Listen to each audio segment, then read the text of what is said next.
Buhay! This is RR Garcia for RR Vidcordings, and this is Tech Ow.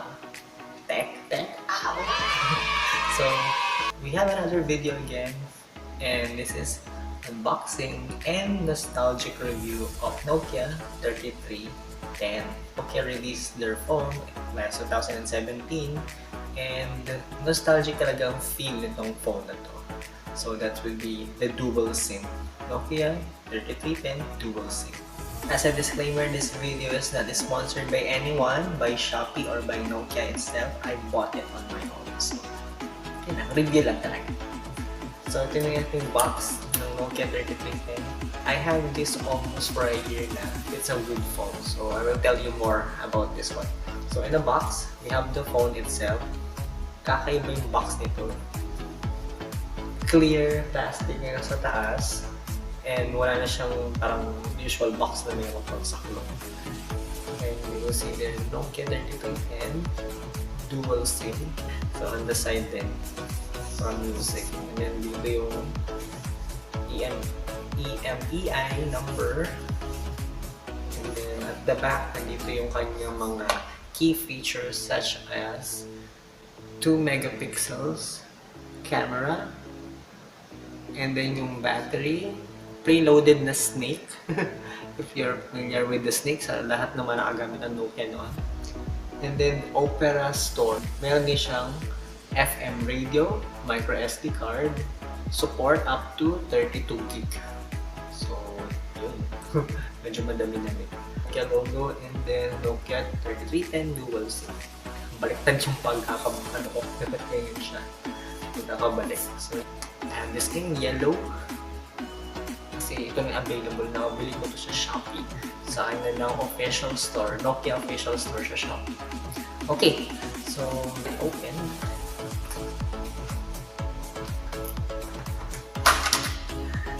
Tanggalin mo lang yung mask. Ito yung the phone itself. So, later, papakita ko sa inyo kung ano mga meron.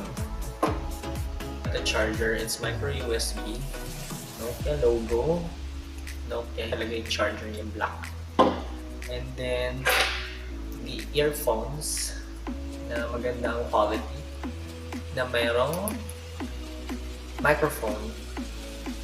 I've been using this one for a year na rin. Matibay siya. Siyempre, Nokia. And then the user guide. Yan. Very useful to kasi minsan nakakapaka na sa mga ganitong phone, mga bar phone, standard phone, kasi nga nasanay tayo sa touchscreen. So, yun lang naman. And then of course may resibo itong kasama sa Shopee, sa online store ng Nokia. And mabilis lang na padala. Naka-bubble wrap and all, you know, very good naman yung packaging. Okay. So, yung time machine. And then, ito po yung Nokia 3315. Okay, my phone when I was in high school. So, ayun, nakip ko pa yung casing niya, unfortunately. Siya wala na yung kanyang sa loob. Kasi casing na lang to, di ba? I remember, nakakapagitan talaga yung cover, yung case ng Nokia na iba-ibang colors. Kahit sa palengke, may nabibili kang 30 pesos, 100 pesos. Nakapalitan talaga siya. So, ito yung original case nun. Ganito talaga siya yung 3315. Hindi naman nagkakalo yung 3310 original sa 3315 nito. I will show na lang ng picture kasi unfortunately wala na akong ganun. So I will show na lang a picture, the original 3310 way back years ago. So this is my high school phone, and yung sticker dyan. That was originally there since 2007, 2008. So, naalala ko dito yung mga, makakaalala dito yung mga nag-GM kayo, group message,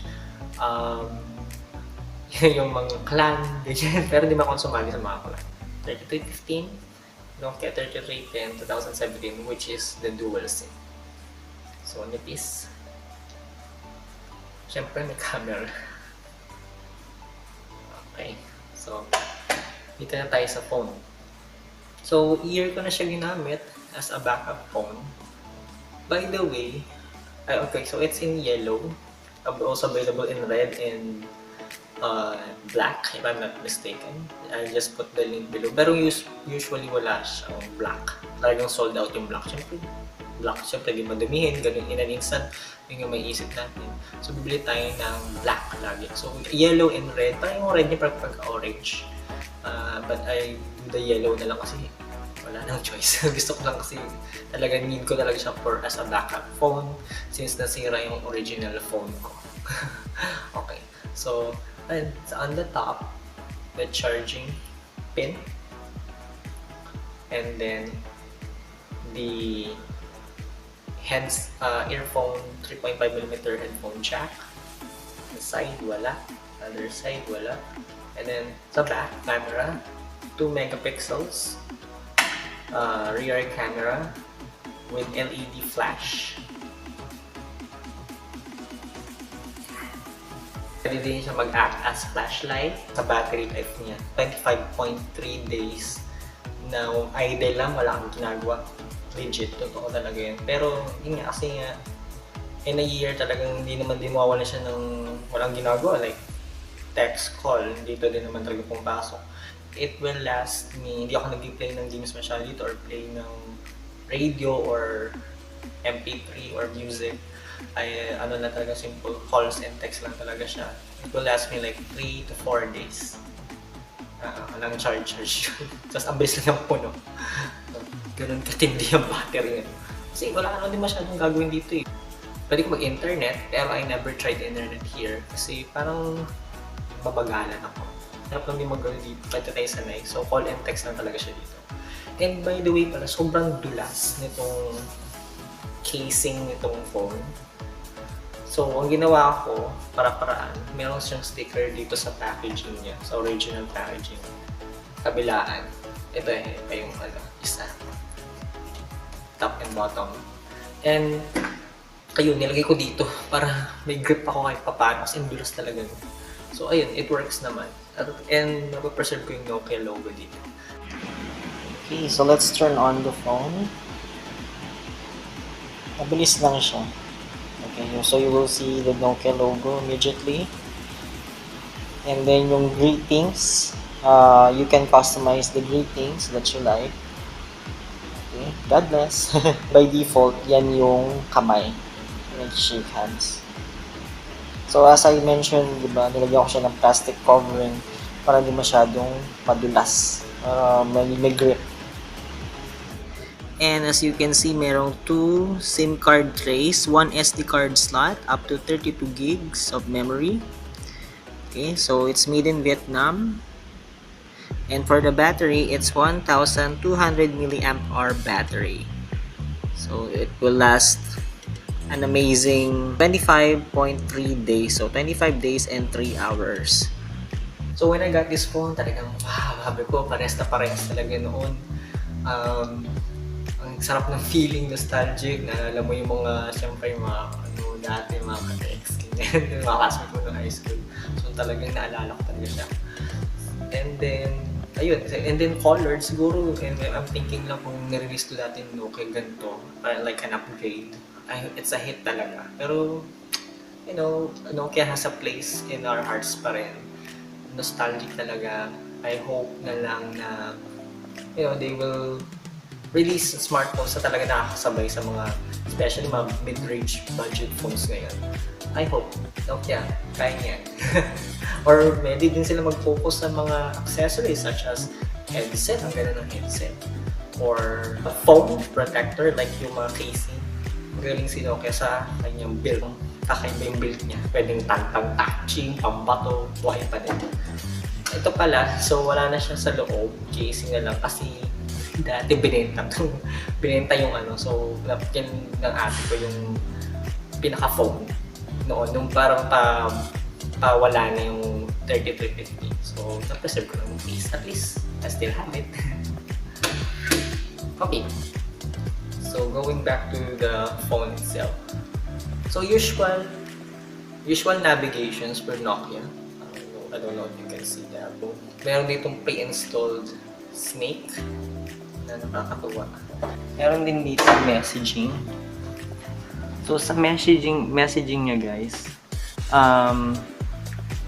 for example, nagta-type ka ng message, same old problem kay Nokia. Yan. bawa, in-erase mo. In-erase mo siya, kaso nadiinan mo, tanggal lahat. Nostalgic din yung problem na yun. And nangyayari pa din. So, for the camera itself, talagang 2 megapixels, wala naman masyadong detail. So, I'll show you na lang a sample. So, wala masyadong detail. Kasi yung 2 megapixels lang, it's fun lang naman talaga to have Nokia again in your hands. So, for this phone, I got this one for 1,999, like that, 2,000. Parang less na siya.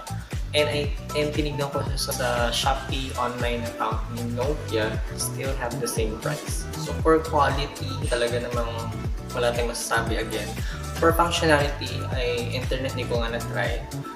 And ang ganda dito yung Bluetooth headset. Yung mga Bluetooth headset na bago ngayon, gumagana siya. Tinry ko siya kagabi lang. Sabi kasi na-curious ako. Kung, try ko nga yung kasi may Bluetooth feature siya. So gumana naman. Kaso nga, hindi ka naman pwede ito mag-YouTube. Parang usual MP3. Kung mag-save ka sa SD card, play mo sa yung Bluetooth headset, gagana.